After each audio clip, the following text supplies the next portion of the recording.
8 to 11 seconds. That's how much faster you could run a mile. Same fitness, same legs, same training, just by changing one thing about your warm-up that has nothing to do with your body. If you're new here, I'm a running coach and a mental performance coach. I've coached athletes from 2:09 to 6 hours in the marathon, and on the mental performance side, multiple Olympians, national champions, Division I athletes, and this has been a core part of my methodology. A study published in 2026 in the European Journal of Sports Science just proved that your warm-up is incomplete. Not slightly incomplete, not missing one small detail, missing an entire dimension. Most runners jog maybe 5-10 minutes, do a couple leg swings, drills, whatever your fancy is, and we call it, we say I'm ready. But according to this research, that's leaving 2 to 3% of your speed on the table before you've taken a single competitive step. In fact, it's the foundation of my #1 best-selling book, Fast and Free, and it's what separates athletes who perform at their ceiling from athletes who chronically underperform relative to their fitness. So let's talk about the study first. The Mortimer and colleagues study that I referenced off the top used 25 recreational runners, 3 sessions each, and it was counterbalanced. So in each session, they completed one of 3 warm-ups, followed immediately by a 1-mile time trial on a 400-meter track. So they standardized it. A physical warm-up, very standard. 1,200 meters of easy jogging, 800 meters of strides, jogging, and some dynamic. Intertwined with the physical warm-up elements, they had a mental workload. So think of it sandwiched with the physical work. So rather than just jogging, the whole thing on autopilot, wondering what I'm going to do, how hard this is going to be, what are my splits, they added some mental component. And the results were actually kind of remarkable. Both of the combined workouts, so they're combined with the mental load, either low or high, compared to the physical only, produced faster mile times. 8 seconds faster in the low cognitive load condition, 11 seconds faster in the high cognitive load.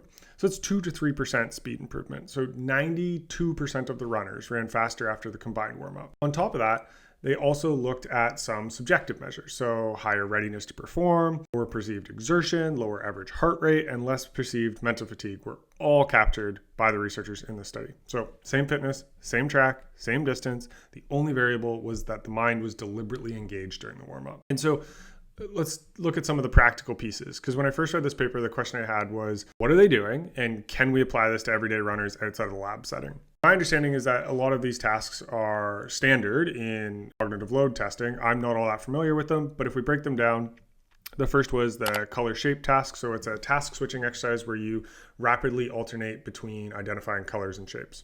And so you have to disengage from one rule and re-engage with the other. The second was called the time load dual back. And so this one's genuinely hard from me researching it. You simultaneously update your working memory, switching between tasks and inhibiting incorrect responses. So multiple executive functions firing once. That would genuinely be hard. And the third one was the color multi-source interference task. So a variance of the Stroop effect. If you don't know what these are, totally cool. I didn't either. I had to look them up. It's essentially conflicting information is presented and you have to override your automatic response to make the correct one. Get it? That's deep in the weeds. We're going to leave that part. But the important piece to look at is that in the low condition, these tasks ran at 20% starting intensity, fixed difficulty. In the high load condition, they started at 70% and adapted in real time based on your accuracy. So when you were getting it right, it was harder. When it was easier, when you were struggling. And crucially, both conditions produced essentially the same performance benefit. And so that last point matters a lot to me. The specific difficulty level was almost irrelevant. So what mattered was that executive function was being engaged at all.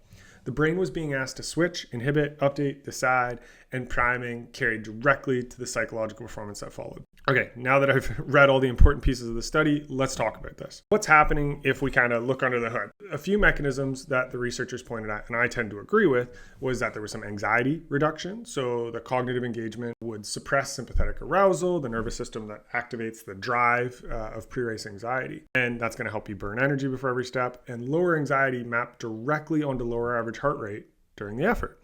So the brain was calmer going in and the body reflected that. And that's really cool because if you have pre-race anxiety and your nerves are high, this is something you can go to do. So the common tools or techniques that you would hear, your friend at Run Group or, local coaches might say is, well, just be distracted. Think about something else. And they're kind of half right on that, right? As we're seeing in this research. But the goal is we want to introduce executive function to reduce the sympathetic arousal. One of the things that I found that was really interesting about why this work is this almost like Goldilocks effect. So, the 3 bears, porridge is too cold, too hot, just right.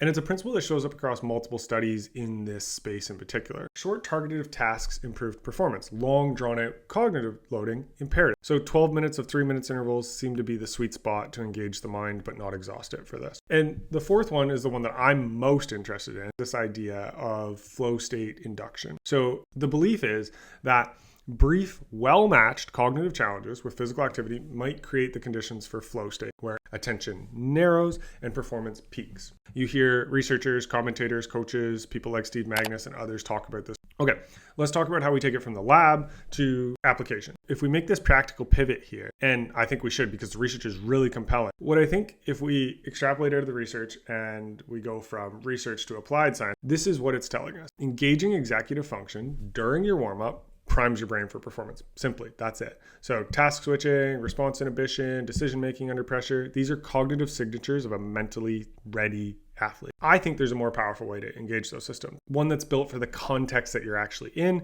and doesn't require a smartphone or a lab protocol. And so that to me is what I call the competitive identity. And so I've done a whole video on developing this. You can see it. We break it down on how to do it.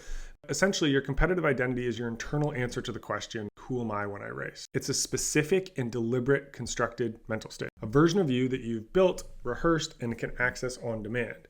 And activating it during your warm-up does exactly what these cognitive tasks did in research. It engages prefrontal networks, it narrows and suppresses anxiety, and shifts your nervous system from passive to performance ready. The reason why I like this more so than just, downloading an app and doing a cognitive test is that this is switching into executive function. Okay, who is it I want to be? Who is it I don't want to be? I want to do this. So this is the same switching that you're seeing on some of the tests. And it's actually race specific. Okay, this is how I want to think. This is how I want to feel. This is how I want to act. This is what I want to focus on. I think if we can do those and we're properly employing them across warm-up and workouts throughout builds, we can use this same strategy to do the same things that these cognitive tasks are doing on race day. And so if you could do that, you can get the same % benefits that you were getting in this study in the mile. I would contend that it probably doesn't extend out. You're not going to gain 8 to 11 seconds across 26 miles for this. But if it's meaningful enough to grab a minute or two, there are plenty of us who would go out and buy $500, $600 shoes for a minute or two. And so this task becomes a lot easier, not to mention all the side performance benefits, more often being in a mental flow state. You might be asking, okay, well, when do I do this? Where should I do this? This would be the protocol that I would use. So this is attentional priming. So don't zone out. Don't scroll your phone at the start line if you do that. Pull the attention deliberately inward.